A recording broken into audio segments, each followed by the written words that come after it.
नमस्कार, मैं हूं अतुल चौरसिया। आपका खर्चा आपकी चर्चा हफ्ता दर हफ्ता हम एक बार फिर से लेकर आए हैं न्यूज़ लॉन्ड्री का हिंदी पॉडकास्ट एनएल चर्चा में आज मैं आपको एक बहुत ख़ास मेहमान से मिलवाने वाला हूं। दूसरी बार चर्चा में आ रहे हैं हमारे एडिटर इन चीफ हैं रमन कृपाल, स्टूडियो में जुड़ रहे हैं। उनसे बहुत बहुत स्वागत सर चर्चा में आपका। हाय। तो पूरा टाइम आपको अंग्रेज़ी पत्रकारिता में आपने काम किया है, तो मैंने नहीं, मैं ज़बरदस्ती हिंदी खींच के में। हिंदी, लेकिन आपकी हिंदी बहुत अच्छी है, ये हम ठीक है, सबको पता है। हाँ। बाकी न्यूज़ लॉन्ड्री के शायद सब्सक्राइबर जो श्रोता हैं और उनको हिंदी नहीं वाले भी पता। अच्छे हैं। हाँ तो हिंदी में बातचीत करते हुए या यहाँ पर आने में आपके दिमाग में कोई किसी तरह की कोई नहीं, बात कुछ की भी कैसे नहीं, कि इनफैक्ट मैं एक जो रिकमेंडेशन लाया हूँ वो भी हिंदी की किताब अरे है। वाह, क्या बात है। तो आज आप लोगों को बहुत अच्छी रिकमेंडेशंस भी मिलेंगी यहाँ पर।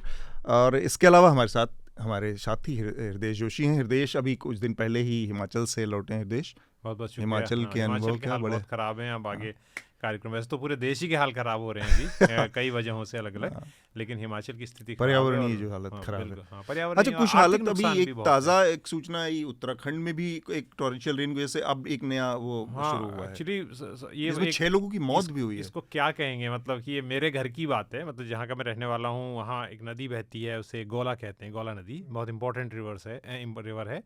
पिछले कुछ दिनों से चल रहा था, उस पर बहुत एक स्टोरी भी अभी हाल फिलहाल की गई थी, मीडिया में आई थी कि किस तरह से उसके रेत खनन को लेके हुआ था।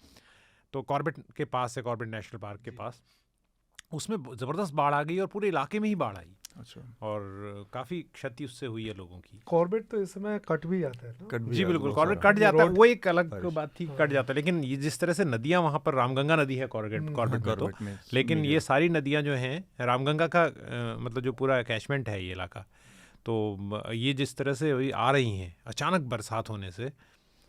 ठीक बात।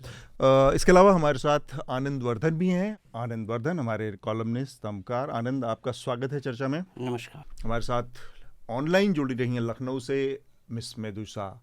आप लोगों ने मिस मेदुसा को कई सोशल मीडिया प्लेटफॉर्म्स पे देखा है, दुख दर्शन के नाम से, नेबरहुड टीचर के नाम से। उनके कई सारे बहुत फनी और बहुत ही एजुकेटिव भी, एनटीपीसी हेल्पलाइन के नाम से। तो स्वागत है मेदुसा। मेदुसा को आपने हमारे ईयर एंड स्पेशल पर भी देखा था, स्टूडियो में हमारे साथ। कैसा चल रहा है लखनऊ? नामकरण भी किया था अतुल जी, आपने मुझको नगमा सुल्तान कहा था। मेरे कैरेक्टर का नाम, जो कि मेरे कैरेक्टर का नाम कोई है नहीं, बट आपने नगमा सुल्तान कह दिया तो अब चिपक गया वो उसी को रखा है। थैंक ठीक यू। बात। तो अभी लखनऊ में क्या हाल चाल है वहाँ पर? यहाँ दिल्ली में तो नो कॉन्फिडेंस चल रहा है चारों तरफ। यहाँ पे बहुत कॉन्फिडेंस है। यहाँ पे सबको बहुत कॉन्फिडेंस है, रोड पे चलने वालों को भी कॉन्फिडेंस है, सरकार वालों को भी कॉन्फिडेंस है। इनफैक्ट कुछ दिनों पहले तो हमारे मुख्यमंत्री जी बोल रहे थे कि हमें ऐसी एक भारत की परिकल्पना करनी है जहाँ धर्म और जाति के नाम पर भेदभाव ना हो। तो ओह मुझे तो लगा कि सटायर का मास्टर क्लास तो यहीं दे रहे हैं। तो सटायरिस्टों का क्या होगा? हमारा क्या होगा? तुरंत तो लगने लग गया था मुझे कि यार मेरा काम तो खत्म हो जाएगा ऐसा होगा तो। बिल्कुल। तो लेटर लिखते रहिए, बहुत सारे सब्सक्राइबर्स के लेटर इस हफ्ते आए हैं, उसको भी हम इस चर्चा में शामिल करेंगे। और आप लोगों को एक दो छोटी छोटी जानकारियाँ। 5 अगस्त से लेकर 20 अगस्त के बीच में आप लोगों को पता है कि हमारा फ्रीडम स्पेशल कैंपेन चल रहा है, जिसके तहत आप हमारे न्यूज़ लॉन्ड्री के कई सारे गिफ्ट हैम्पर्स बहुत स्पेशल प्राइसेस पे उपलब्ध हैं। तो इसका इस्तेमाल आप कर सकते हैं, फ़ायदा उठा सकते हैं। इसके अलावा हमारे जो विदेश में मौजूद न्यूज़ लॉन्ड्री के सब्सक्राइबर हैं या न्यूज़ लॉन्ड्री के मर्चेंडाइज ख़रीदना चाहते हैं, इच्छा रखते हैं, पहले नहीं उपलब्ध था, अब वो भी इसका हमसे ख़रीद सकते हैं। kadakmerch.com/collections/newslaundry नाम से एक लिंक है, इस पर क्लिक करके आप विदेशों में भी बैठकर न्यूज़ लॉन्ड्री के मर्च को मंगा सकते हैं। ये कुछ मुख्तसर सी छोटी छोटी जानकारियाँ। और मैं इस हफ्ते जो विषय हैं उनके बारे में जल्दी आपको बता देता हूं, और उसके बाद फिर हम इस चर्चा को आगे बढ़ाएंगे।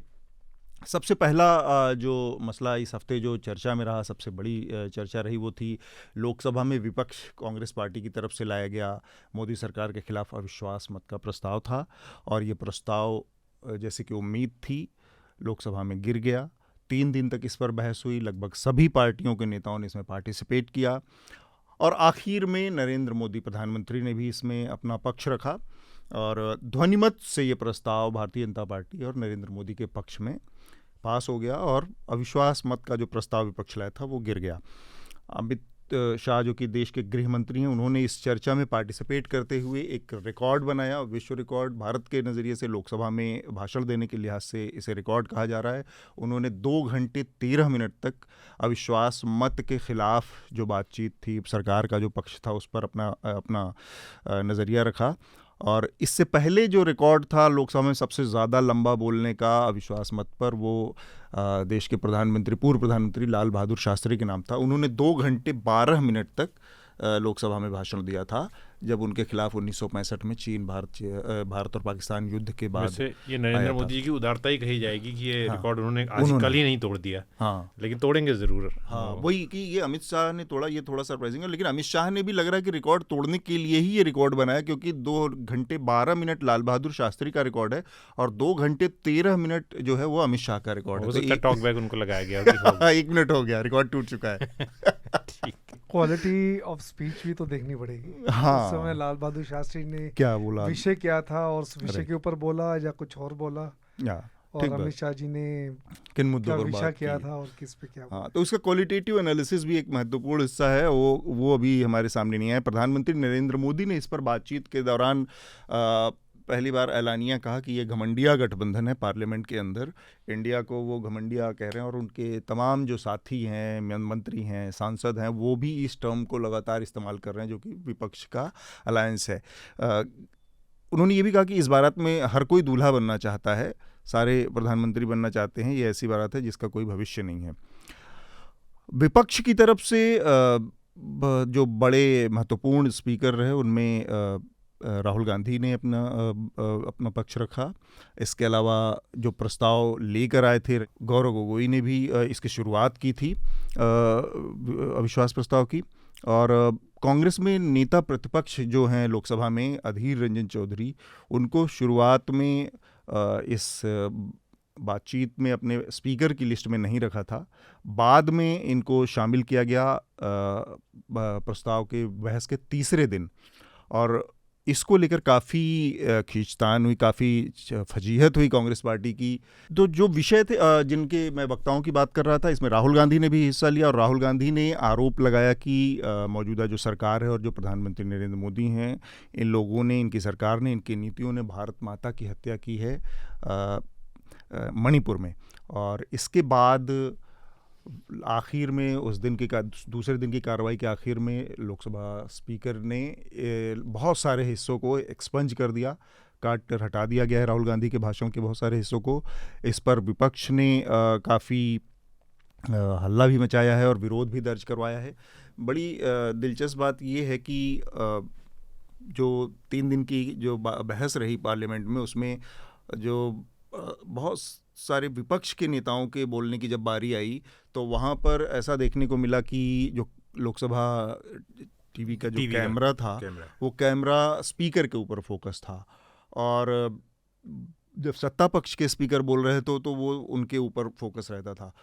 अब इसको लेकर बहुत ज़्यादा वो कहा गया, खासकर राहुल गांधी के भाषण में 37 मिनट के भाषण में 14 मिनट के करीब उनको दिखाया गया, बाकी टाइम कैमरा स्पीकर जो लोकसभा अध्यक्ष उनके ऊपर फोकस रहा। रमन सर, आपने इतना लंबा चौड़ा ये देखा है कि पूरा जब से शुरू हुआ है लोकसभा का लाइव प्रसारण, तब से ये इस तरह की स्ट्रेटजी, क्योंकि ये माना जाता है कि लोकसभा भी एक फोरम है जिसके जरिए सत्ता पक्ष और विपक्ष दोनों अपने अपने पक्ष को देश तक अपनी अपनी बात पहुंचाने की कोशिश करते हैं। ऐसे में अगर वो एक न्यूट्रल प्लेटफॉर्म न रह जाए, की तरह बिहेव ना करे, ऐसा कभी और हुआ? टीवी पहले लोकसभा होता था और राज्यसभा, 2 टीवी हुआ करते थे, लेकिन शुरू में एक ही टीवी होना चाहिए था। मतलब कि जब एक्ट बना था कि संसद टीवी करके आएंगे, लेकिन बाद में कुछ कारणों के कारण इन लोगों ने दो अलग अलग बना दिए। दोनों सेक्रेटेरिएट का भी अपना आपस में काफी चलता रहता तो उसमें क्या हुआ कि कि ये कहना कि सिर्फ बीजेपी ये कर रहा है, ये ठीक नहीं है। कांग्रेस भी किया करती थी, लेकिन उसका कितना एक्सटेंड था ये इस समय ज़्यादा हो गया। इस समय बहुत माइन्यूटली हर चीज़ को देखा जा रहा है, परखा जा रहा है कि अगर विपक्ष आएगा तो कैमरा कैसे, उसकी पोजीशन क्या होनी चाहिए, कितना दिखाना है, कैसे कट करना है। तो अभी इस बार मतलब कि अभी ज़्यादा नोटिस में आ रहा है। कांग्रेस के टाइम पे इतना नोटिस में नहीं आता था, लेकिन कांग्रेस भी जब पावर में थी तो वो भी यूज़ करती थी कि ये टीवी उनके हाथ में था। उसमें मैं एक बात रमन सर मुझे याद आता है कि मैंने टेलीविज़न में रहते हुए 2005 से 2018 तक लोकसभा राज्यसभा को कवर किया। राज्यसभा में इसलिए कह रहा हूँ कि हमारे पास अलग अलग बनते थे। लोकसभा का जो पास होता था वो लोकसभा कर सकता है, पार्लियामेंट के अंदर सब लोग जाते थे। तो राज्यसभा के अंदर जाते सेक्रेटेरिएट के लोगों से बात भी होती थी, और राज्यसभा के सेक्रेटेरिएट की सैलरी वगैरह थोड़ा कम थी। हमेशा शिकायत करते थे कि आप ये स्टोरी क्यों नहीं करते हैं, हम भी उतना ही काम करते। अच्छा। तो बातों बातों में जब हो जाती है दोस्ती, तो उन्होंने बताया कि हमारी ट्रेनिंग होती है, जो स्टाफ होता है जो प्रोडक्शन कंट्रोल रूम की, कि अनरूली बिहेवियर को ना दिखाने के लिए स्पीकर पे, चेयरमैन पे फिक्स कर दिया जाता है। पर कभी ऐसी बातें नहीं होती थी कि विपक्ष के आदमी को नहीं दिखाना है। जैसे रमन सर ने कहा, एक्सटेंट की बात है, पहले होता था पहले भी, लेकिन ऐसा नहीं होता था कि उसे नहीं दिखाना, वो अनरूली बिहेवियर। जैसे मुझे याद आता है कि महिला बिल जब हुआ था पास राज्यसभा में, तो जबरदस्त, आप सोच नहीं सकते क्या स्थिति थी राज्यसभा के अंदर।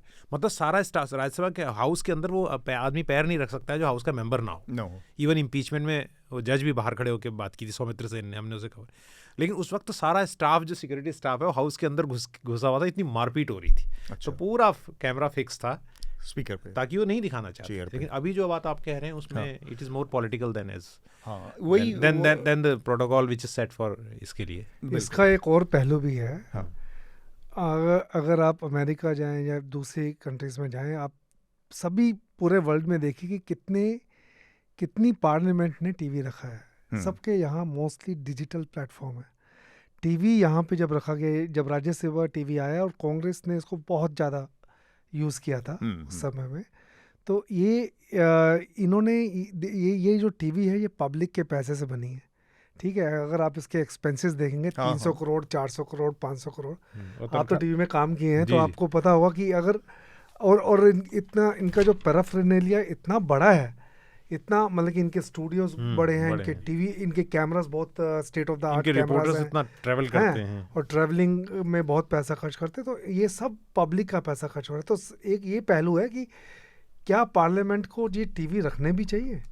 आप क्यों नहीं क्योंकि ये पार्लियामेंट तो 4 बार बैठती है, 5 बार बैठती है साल में, तो 4 या 5 बार बैठती है, तो आप डिजिटल प्लेटफॉर्म को यूज़ करिए। और दूरदर्शन के अपने चैनल हैं। हाँ, दूरदर्शन के अपने चैनल, तो डिजिटल प्लेटफॉर्म को यूज़ करिए, तो उससे पब्लिक का पैसा बचेगा। एक थोड़ा हल्के अंदाज में रमन सर, ये बात मुझे याद आती है कि जब जो रेखा जी आई थी पार्लियामेंट में मेंबर बन के, तो आपको ध्यान होगा बड़ा विवाद हुआ था। जब रेखा पार्लियामेंट में मेंबर बन के आई, तो जब वो शपथ ले रही थी, तो कैमरा पर्सन ने स्विच किया उस वक्त जया बच्चन पे, वो बैठी हुई थी। ठीक है, तो इसको लेके उन्होंने चेयरपर्सन को लिख दिया, और हाँ, उन्होंने एक न्यूज़ चैनल, एक निजी न्यूज़ चैनल को नोटिस भेज दिया था कि आपने हमें कैसे दिखाया। और उस वक्त उस चैनल के एडिटर ने खड़े होकर कहा, भाई हमें जो फीड राज्यसभा टीवी से मिल रही थी, हमने उस टीवी की फीड को काटा है, हमने कोई खुद स्विचिंग नहीं की। तो इस तरह की स्थितियां जो है, तो मतलब आपको उस बोरिंग सी डिबेट को आपको लाइवली बनाने के लिए यू स्विच डिफरेंट पीपल, कोई एक्शन कर रहा है, कोई ये कर रहा है, वो कर रहा है। लेकिन अभी का जो बता रहे हैं, जो हम बात कर रहे हैं, अभी का तो सिंपली है। आनंद, आपसे इस पर बहुत संक्षेप टिप्पणी, फिर मैं बाकी जो सुर्खियां हैं उनके बारे में बात करूंगा। ये जिस तरह से आरोप लग रहे हैं, कई सारे आरोप अब इस समय चल रहे हैं। एक तो ये कि विपक्ष को कवर करने में सरकार इस समय वो कर रही है, पक्षपात कर रही है, और इसके अलावा जो पूरा 3 दिन का अविश्वास मत का प्रस्ताव हुआ, उसमें जिस तरह के दावे किए गए और बातें की गई, उस पर उनको किस तरह से सरकार ने, जैसे जो टाइम निकाला गया कि कितना कम समय विपक्ष के नेताओं को दिखाया गया और कितना ज़्यादा समय दिखा गया, इस पर आपकी पहली टिप्पणी। मेरे ख्याल से अब किस अनुपात में समय दिया गया, ये सब 90 का जो है बहस है। आज के समय में ये सब एनाक्रोनिस्टिक हो गई हैं ये चीज़ें, क्योंकि लोगों को दिखने का इतने ज़्यादा एवेन्यूज हैं, प्लेटफॉर्म हैं, वो अब जो खासकर डिजिटल एज के बाद, तो पब्लिक व्यू में रहने के लिए, अपने संवाद के लिए जो है, वो संसद का एक अलग महत्व है। एक जो पब्लिक स्फेयर है, उसमें एक वाद विवाद का और पब्लिक इश्यूज़ पर, लेकिन ये तो है कि सत्ता जिसकी है वो तो इस प्रसारण को नियंत्रित करता है। यहाँ तक कि राज्यसभा में जो पैनल डिस्कशंस राज्यसभा टीवी पे होते हैं, लोकसभा टीवी पे, उसमें कौन से लोगों को कमीशन किया जाता है, वो सोच, ये भी बहुत सत्ता पर निर्भर है। कई लोग हैं जो पहले राज्यसभा टीवी में पैनल डिस्कशंस करवाते थे, सत्ता परिवर्तन के बाद उन्हें बाहर जाना पड़ा, नए लोग आए, तो अब इस सत्ता के लोग पैनल डिस्कशन करते हैं, वो चेंज हो जाता है। वो चेंज हो जाता है। तो उसका जो है एक जो है झलक जो है, इस जो समय का आवंटन है, किसको कितना समय दिखाया जाएगा, इसमें भी होगा। लेकिन मेरे ख्याल से ये एक grouping in the dark type की मतलब रणनीति है, अगर सरकार की है ये, तो क्योंकि ये आजकल के समय में मुझे नहीं लगता इसका बहुत ज़्यादा असर होगा। रणनीति के लिहाज से एक और बात बता दूं, एक और विवाद हुआ और जिसका जिक्र मैं करना चाह रहा था, मेरे दिमाग से उतर गया था। जैसे ही बहस शुरू हुई नो कॉन्फिडेंस मोशन पे, उसी समय इमीडिएटली एक टिकर चलने लगा वहाँ पर, और उसमें सरकार की जो नीतियाँ हैं, जो सरकार की बनाई गई पॉलिसी हैं, उससे संबंधित टिकर चलने लगे। अब ये जानना आप लोगों को ज़रूरी है कि पॉलिसी क्या है। पॉलिसी ये है कि जैसे ही लोकसभा की कार्रवाई या राज्यसभा की कार्रवाई शुरू होती है, सारे टिकर हट जाते हैं, सिर्फ 2 टिकर वहाँ पर चलते हैं। एक तो चेयर पर जो बैठा है, चेयर का उसका नाम होता है, और नीचे जिस विषय पर बहस हो रही हो उसके बारे में, या क्वेश्चन आर है तो क्वेश्चन आर के बारे में आएगा टिकर पे। इसके अलावा कोई नीति, इसका उद्देश्य है कि एक तरह का एक लेवल प्लेइंग फील्ड है, वहाँ पर किसी पार्टी के पक्ष में या किसी सरकार के पक्ष में झुका हुआ नहीं दिखना चाहिए।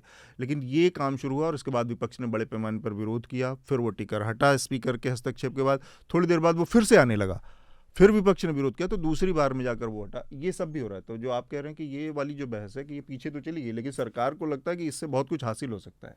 नहीं, तो वो है ना कि एक इंच जो है ना, एक इंच से जो मैक्सिमाइज किया जाता है, तो ये 360 डिग्री रणनीति है कि कोई भी अवसर नहीं चूकना है। तो वो तो है ही मशीनरी। मैं कह रहा हूँ कि आजकल जो है ना, ये सब तरह के प्रोजेक्शन के प्रभाव कम है, क्योंकि 90 के दशक में ये सब का बहुत प्रभाव था, क्योंकि जो अटेंशन स्पैन भी लोगों का ज़्यादा था। लोग सुबह से शाम तक जो है बैठ के संसद के बाहर सुनते भी थे। अब नहीं सुनते हैं, तब टेस्ट मैच देखते, तब T20 अगर इंडिया से मौका नहीं मिल रहा तो किसी और टीम से खेल लो। नहीं देखते हैं, उनको लगता है कि कुछ जो इसमें रोचक क्लिपिंग होगी वो बाद में भी देख ही लेंगे ट्विटर पे। वैसे एक चीज़ इसमें मैं जानना चाह रहा हूँ रमन आपसे, हृदेश, कि एक SOP होता है, और पार्लियामेंट की कार्रवाई बहुत सेंसिटिव चीज़ है, और ये बहुत ही, मतलब ऐसा नहीं कि बिना प्रोटोकॉल के कोई चीज़ चल रही हो। वहाँ पर अगर कोई गड़बड़ी हो रही है किसी मौके पर, तो उसकी अकाउंटेबिलिटी फिक्स होनी चाहिए, या पता तो चलना चाहिए कम से कम कि हुआ क्या है। उस अकाउंटेबिलिटी को भी दरकिनार किया गया। तो कोई तो SOP होगी, क्या तरीका होता है इस तरह का, इस चीज़ का, उसको फॉलो नहीं किया गया तो क्या हो सकता है, उस पर मैं आप लोगों को, मतलब मैं तो इतना जानता हूँ एज ए रिपोर्टर, जितना वक्त मैंने गुजारा, हमको ये कहा जाता था कि हम जाके एक बार पता भी करते थे, अगर, क्योंकि कई बार कई चीज़ें हाउस में नहीं होती हैं लेकिन उसके इंस्ट्रक्शंस हो जाते हैं। जैसे हम टेबल ऑफिस में जाके पता करते थे कि यार ये बात जो ही इसको लेके विवाद उठा था, कुछ एक्सपंज तो नहीं किया है, बिकॉज इफ़ यू टेलीकास्ट रात को 9 बजे के बुलेटिन में आपकी स्टोरी चल जाती है तो वो प्रिविलेज मोशन हो जाएगा कि भैया जो हाउस के रिकॉर्ड में नहीं है वो रात को आप टीवी पे कैसे दिखा रहे हैं। पर ये बड़ी नुएंस्ड बातें हैं। अभी जो टीवी चैनलों में चल रहा है वो किसी को फर्क नहीं है, आपको तो लग रहा होगा कि मतलब क्या है। नहीं, अब उसका भी एक तरीका है ना। तो अगर आप कहें कि राहुल गांधी ने जो भारत माता को मार दिया है उसको एक्सपंज कर दिया गया, तो आपने बता ही दिया ना। वो इटरेशन दे के ब्रैकेट में, समाचार पत्रों में तो इसकी एक प्रणाली है, वो ब्रैकेट में एक्सपंज डाल देते हैं। अच्छा, हालांकि वो वेबसाइट पे दिखता है, लेकिन हमको ये कहा गया था जहां मैं काम करता था कि इवन एक्सपंज को आप बताना भी नहीं कि क्या एक्सपंज हुआ है, उसको छोड़ो, क्यों, मतलब उसको बात ही नहीं करना, समस्या क्यों खड़ी करनी। तो मैं इंडियन एक्सप्रेस में देख रहा था, इंडियन एक्सप्रेस ने ऐसे ही किया कि पूरा राहुल गांधी का भाषण लिखा, एज इट इज छापा, और उस बीच में जो वर्ड्स हटाए तो वहाँ लिख दिया एक्सपंज। राहुल गांधी ने कहा कि भारत माता की एक्सपंज मणिपुर में कर दी। तो इस तरह से सारी चीज़ें होगी। खैर, जो और बाकी सुर्खियां उसके बारे में भी मैं आप लोगों को बता दूं। राहुल गांधी ने अपने भाषण में मणिपुर में सेना को तैनात करने की बात कही और उनका अगर सेना तैनात होती तो ये मामला जो 3 महीने से लगातार चल रहा है वो बहुत जल्दी निपट जाता। एक और विवाद हुआ, राहुल गांधी, सत्ता पक्ष ने राहुल गांधी के ऊपर आरोप लगाया कि उन्होंने अपने भाषण के दौरान फ्लाइंग किस दिया। तो इसको लेकर काफ़ी विवाद हुआ और ये कहा गया कि अश्लीलता, हालांकि इसका कोई बहुत कॉन्क्रीट एविडेंस नहीं मिला, लेकिन भारतीय जनता पार्टी की कई सांसदों ने लिखित तौर पर स्पीकर के यहाँ अपनी आपत्ति दर्ज कराई, उसमें दस्तखत करके। इसको भी कैमरा नहीं पकड़ पाया। ये भी 360 डिग्री का पार्ट है, 360 आपको कोई मौका चूकना नहीं है, मौका चूकना नहीं है। तो ये अटेंशन मतलब हेडलाइन मैनेजमेंट का है ग्रैबिंग की, राहुल गांधी या बाकी विपक्ष को ना जाए सारा मामला, हमारे जो हेडलाइन अखबारों के अगले दिन बननी है या टीवी की जो सुर्खियां बननी है वो मैनेज हो जाए, सारा थिएट्रिक्स या सारा हथकंडा उस लिहाज से सोचा समझा जाता है। हाँ, मतलब ये तो है ही पार्लियामेंट में कैसे उसको। पिछली बार राहुल गांधी का आंख मारने वाला बहुत पॉपुलर, वो वायरल हो पर गया वो था। ऑन कैमरा था, वो ऑन कैमरा हो गया था। ये इस तरह से कुछ नहीं था। उस पर प्रधानमंत्री ने जवाब भी दिया था जब उसके बाद वो बोले थे। उन्होंने कहा था कि प्रधानमंत्री ने आंख मारने का जवाब आंख मार के दिया था। नहीं, उन्होंने बताया था से कि जो इशारा आपकी किया इस तरह से कुछ उन्होंने बोला, शब्द मुझे याद नहीं है। ठीक बात है। मेदुसा, आपने ये देखा जो ये राहुल गांधी के ऊपर आरोप लगा कि ये फ्लाइंग किस दे रहे थे, अश्लीलता फैला रहे थे, ये पार्लियामेंट है, तो कुछ और दिमाग में आया?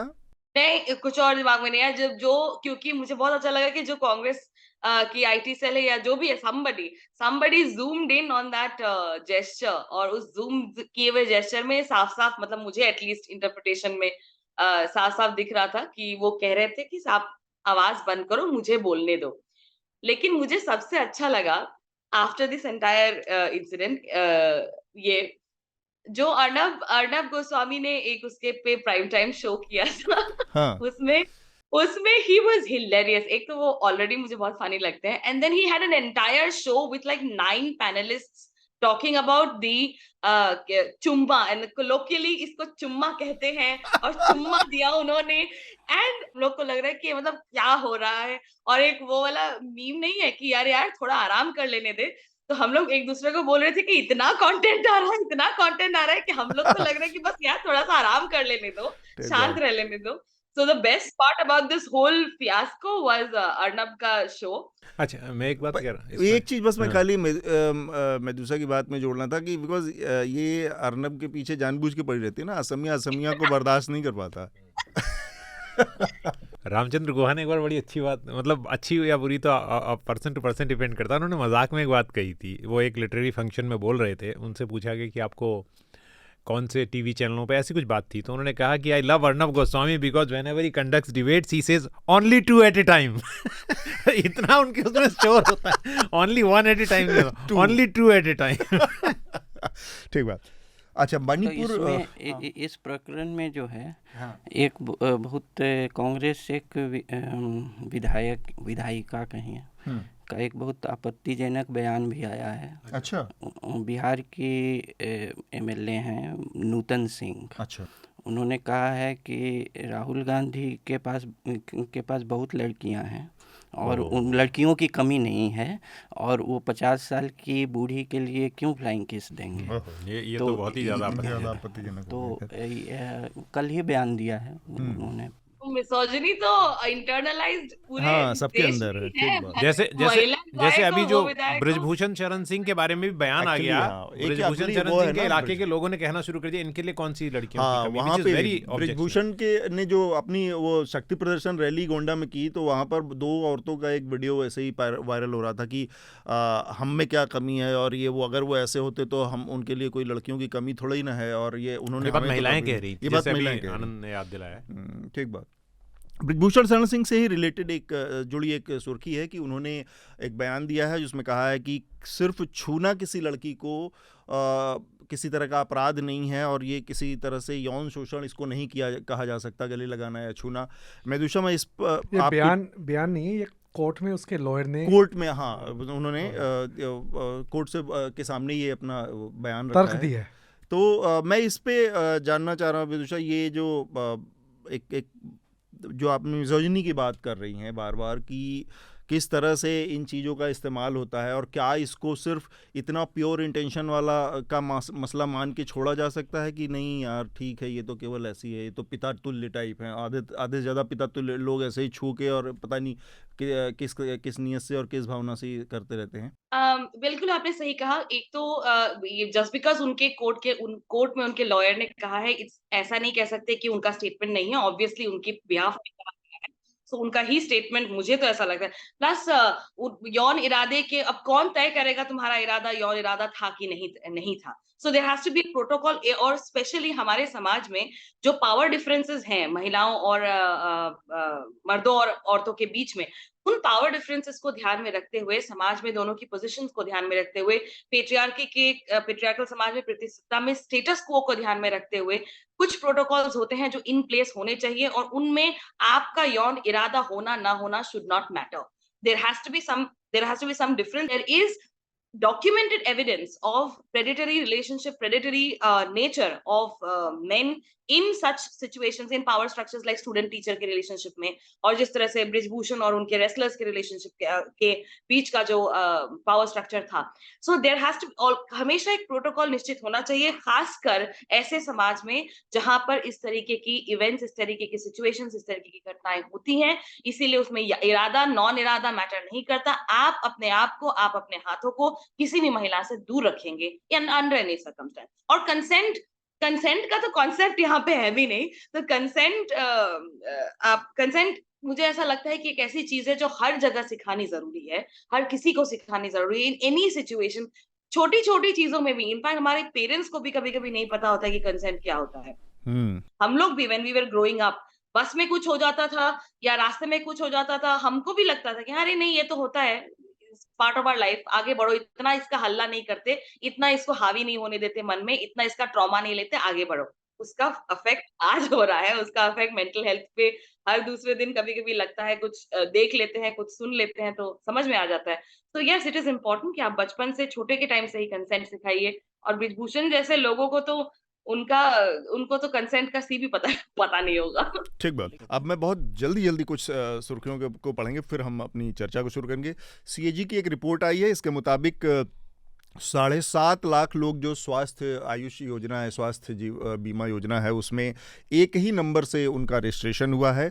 मुझे लगता है कि ये इसमें करप्शन से ज़्यादा लापरवाही एक बड़ा हिस्सा है, क्योंकि अलग अलग स्टेशंस पे बहुत सारी जगहों पर जहां रजिस्ट्रेशन हुए हैं इस योजना के तहत, उसमें जो मोबाइल नंबर वाला हिस्सा है वो टेक्निकली उस तरह से उसको हैंडल नहीं किया गया है, और वो कहीं ऐसा हिडन था, क्योंकि वो सारे के सारे जो नंबर हैं 7.5 लाख वाले, वो 10 टाइम 9 है। तो 10 टाइम 9 ये बाय डिफ़ॉल्ट नंबर होता है, जो ऑलरेडी उसमें फीड रहता है, आपको वहाँ जाके मैनुअली फिल करना पड़ता है फॉर्म को। वो बाय डिफ़ॉल्ट 10 टाइम 9 है। और 1.5 लाख नंबर वो हैं जो 9 और फिर 9 टाइम 0 है।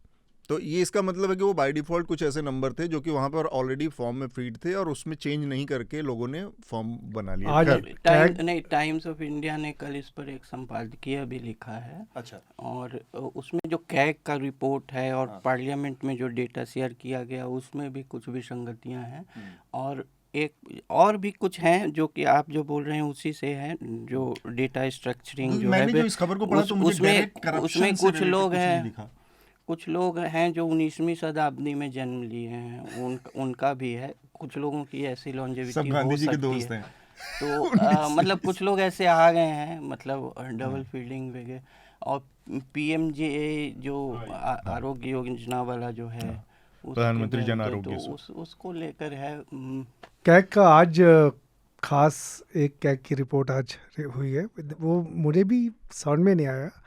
अयोध्या में जो टेम्पल बन रहा है, हाँ, उसमें कॉन्ट्रैक्टर्स को 13.6 करोड़ रुपीस का इरेगुलरिटी है। इन लोगों ने 13 करोड़ 6 लाख 13.6 60 लाख इन्होंने कॉन्ट्रैक्टर्स को दे दिए हैं, और बिना उसमें कम्प्लीटली इरेगुलर है और उसमें काम नहीं हुए हैं। लेकिन अयोध्या टेम्पल सरकार बना रही है, वो भाई ये कैग के उसमें कैसे आया मेरे नहीं, उसके इर्द गिर्द अयोध्या में बहुत सारी गवर्नमेंट की अच्छा, फैसिलिटीज हाँ, है जो वो एक डेवलप तरह के कर कॉरिडोर हाँ, डेवलप कर रहे हैं, वो उसमें गवर्नमेंट का रोल है। तो वो जो है बहुत बड़ा प्रोजेक्ट उसमें है, उसमें इन लोगों ने 13.6 करोड़ का जो कॉन्ट्रैक्टर है उसको Exactly. मतलब एक तरह से ब्लैंक चेक 13.5 करोड़ रुपए 13 उतना दे दिया गया और उसका कोई ऑडिटिंग नहीं है, या उसने उसकी डिलीवरी क्या की कुछ नहीं हाँ, पता नहीं है। पता। रमन सर ये भूल गए, रमन सर ने मुझे खुद कहा था, भेजा था वहाँ पर जब मैं लखनऊ में था, तो कहा जाके अयोध्या को देखो क्या हो रहा है वहाँ पर। तो वहाँ पर सर इतना ज़्यादा हर चीज़ के प्राइस शूट कर हाँ, गए हैं, शूट कर हाँ। मतलब प्रॉपर्टी वाले लोग बड़े खुश हैं, मतलब कहते हैं हमारी तो लॉटरी लग गई, क्योंकि जिसके पास थोड़ी भी ज़मीन है, अब वहाँ रहने की इच्छा उसकी हो या ना हो अलग। हाँ। अयोध्या के साथ बड़ा दिलचस्प बात रही। अयोध्या जब तक ये फैसला नहीं आया था और जब तक सुप्रीम कोर्ट या कोर्ट में था, तब तक अयोध्या के बारे में एक मिथ है कि अयोध्या में कोई सुखी नहीं रहता, ये ऐसा सीता का श्राप है उस पर। तो वास्तव में अयोध्या, अगर आप लोग 2010 से पहले कोई गया हो, मतलब मैं तो लगातार जब हाई कोर्ट का जजमेंट आया उसके बाद से लगातार जाता हूँ, वास्तव में अयोध्या को देख के आपके अंदर एक तरह का निराशा और वैराग्य दिखता है कि जर्जर हालत में मंदिर, मठ, घर, कोई बहुत कोई पिछड़ा, नयापन है, बहुत पिछड़ा। 1992 में तो हाँ, मैं था वहाँ। बहुत भयानक पिछड़ापन। पूरे अयोध्या जो टाउन है, अच्छा अयोध्या कोई बड़ा शहर भी नहीं है, टाउन जैसा है, और वहाँ पर न कोई किसी तरह, जबकि ये मैं 2010 की बात करूँ जब आपका मार्केट ओपन लिबरलाइजेशन हो चुका है, नियॉन लाइटिंग, कार, मोटरसाइकिल, हर चीज़ से भर चुका है पूरा देश में, हर जगह मतलब नया पैसा दिख रहा है, तब भी अयोध्या में ऐसे ही मतलब वीरानगी छाई रहती थी। भारतीय जनता पार्टी के सांसद हैं निशिकांत दुबे, उन्होंने आरोप लगाया है, एनवाईटी में एक खबर आई है और उस खबर के मुताबिक एक वेबसाइट है न्यूज़ क्लिक, उसमें चाइनीज़ फंडिंग का आरोप लगा है, बताई गया, और उसके आधार पर भारतीय जनता पार्टी इसके ऊपर हमलावर है। और जो दिलचस्प बात यह है कि न्यूज़ क्लिक में फंडिंग चाइनीज़ है, उसके तार कांग्रेस से जोड़कर, उसके तार और बाकी लोगों से जोड़कर, बहुत इंडिविजुअल्स को जोड़कर, उससे जोड़ के निशिकांत दुबे और साथ में जो हमारे केंद्रीय मंत्री हैं अनुराग ठाकुर, उन्होंने एक प्रेस कॉन्फ्रेंस भी PIB की, उसमें भी उन्होंने इस तरह के कई सारे तार जोड़ने की कोशिश की। बहुत कॉन्क्रीट तरीके से वो कोई चीज़ कॉम्प्रिहेंसिव तरीके से बात समझ में नहीं आ रही कि वो कैसे उसमें कांग्रेस इन्वॉल्व है उस करप्शन में, न्यूज़ क्लिक की फंडिंग में, या कैसे उसमें बहुत जिन इंडिविजुअल्स के नाम लिए गए हैं वो कैसे इन्वॉल्व हैं, ये सारा नहीं बताया, लेकिन ये आरोप लगातार चल रहे हैं।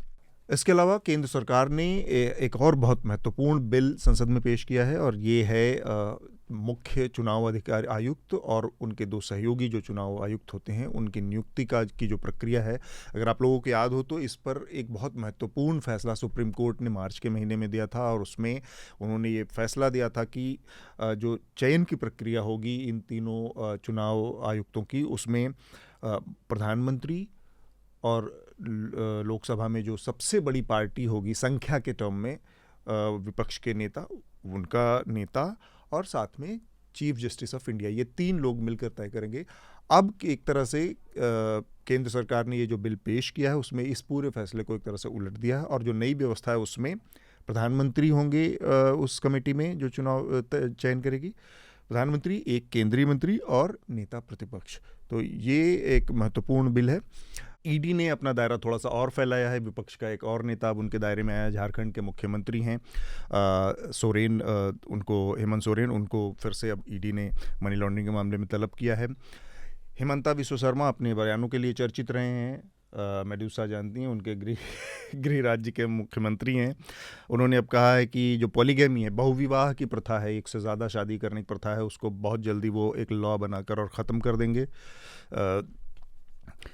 डिजिटल डेटा संरक्षण विधेयक पास कर दिया गया है राज्यसभा और लोकसभा दोनों जगहों से, और इसमें इसके तहत हम इस पर थोड़ा बात भी करेंगे कि किस तरह से बहुत सारे जो सिविल राइट एक्टिविस्ट हैं उन्होंने कंसर्न जताया कि ये राइट टू इन्फॉर्मेशन को कर्व करता है, उसमें ट्वीक किया है गवर्नमेंट ने, एक्चुअली उसके कुछ प्रावधानों को बदला है ताकि ये डिजिटल डेटा संरक्षण का जो विधेयक है वो उसमें इंडिविजुअल के जो डेटा है या पहचान है और बहुत सारी चीज़ें जो इसके तहत राइट टू इन्फॉर्मेशन के तहत लोगों तक पहुंचने चाहिए या पहुंच दिए जा सकते हैं, सुप्रीम कोर्ट की रूलिंग भी है उस पर, वो सब अब सरकार हटा सकती है। तो ये बहुत महत्वपूर्ण है हृदय, मेरे ख्याल से आप उस पर जब हम बात करेंगे तो उस पर आप अपनी राय दीजिएगा। भारतीय जनता पार्टी के सांसद हैं, राज्यसभा में नेता हैं पीयूष गोयल, इन्होंने विपक्ष के नेताओं को ट्रेटर कहकर संबोधित किया, देशद्रोही कहकर संबोधित किया। इनके खिलाफ विपक्ष ने विशेषाधिकार हनन का एक नोटिस दिया है। देखते हैं इस पर क्या होता है। तो ये थी इस हफ्ते की बहुत सारी सुर्खियां और काफ़ी सारे विषयों पर हमने बात भी की। जो सबसे महत्वपूर्ण मुद्दा था वो नो कॉन्फिडेंस मोशन का था।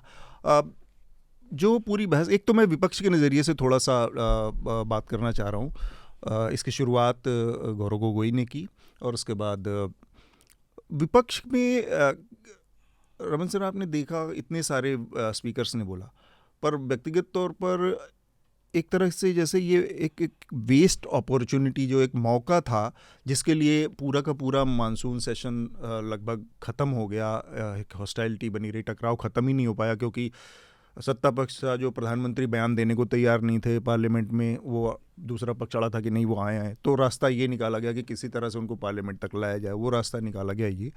लेकिन वहाँ पर जो मुद्दा था इस पूरे नो कॉन्फिडेंस मोशन में वो था मणिपुर, या मणिपुर में जो हिंसा हुई, वो उस मुद्दे को सेंट्रल इशू बना पाने में पूरी तरह से विफल रहे। ज़्यादातर लोग अपने अपने स्टेट स्पेसिफिक, अपने निजी मुद्दे, निजी जो इशू, उसको ज़्यादा तवज्जो दे रहे थे और इस चक्कर में वो सेंट्रल जो मुद्दा था जिसकी वजह से ये पूरी बातचीत यहाँ तक पहुँची थी, ये टकराव यहाँ तक, वो ख़त्म सा हो गया।